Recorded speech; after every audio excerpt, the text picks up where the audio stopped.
বাংলাদেশ থেকে একটা বড় খুনিকে এসটিএফ অ্যারেস্ট করেছিল, জেনে রাখুন। যা নিয়ে বাংলাদেশে অনেক রেভলিউশন হয়েছিল। অন্য দেশের কথা আমি বলছি না, আমার বলার অধিকার নেই, কিন্তু আমি যেটা বলছি পয়েন্টটা। তারপরে তারা মেঘালয় দিয়ে বাংলায় চলে আসে। বাংলায় যখন চলে আসে তখন আমাদের এসটিএফ তাকে ধরে, এটা তাদের ক্রেডিট। তারপরে হোম মিনিস্টার নিজে আমাকে ফোন করে বলছেন, এতদিন তো কই আমি বলিনি, মুখ করিনি, আজকে অত্যাচারের শেষ সীমায় গেছেন বলে। কারণ এটা জানে, আমি এখনো নামটা বলছি না ভদ্রতা করে, বাংলাদেশের লোক উত্তাল হয়ে যাবে। আমি সেটা চাই না, আমি দেশকে ভালোবাসি, না বলবো না দেশের স্বার্থে। কি বললেন? आप थोड़ा आपको बंगाल पुलिस को बोल दो ये बात बाहर में नहीं कहने के लिए, ये देश के लिए है। তাকে দিয়ে খুন করিয়েছিলেন, কার কার নাম বেরিয়েছিল। আজ গভর্নমেন্ট চেঞ্জ হলেও মনে রাখবেন, আমি তো সবটাই জানি।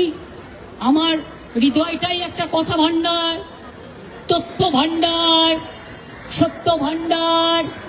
আমি তো সম্পদের ভয়ে কর্মীদের জলে ভাসিয়ে দিয়ে দল ছেড়ে চলে যাব না। আমার তো অ্যাক্সিডেন্ট লাগতো। আমাকে তো কতবার বলেছে क्या चाहिए हर कुछ कर देंगे अगर आप हमको मदद करेंगे तो। শুনুন, আমাদের পার্টির একটা নীতি আছে, আদর্শ আছে, দর্শন আছে।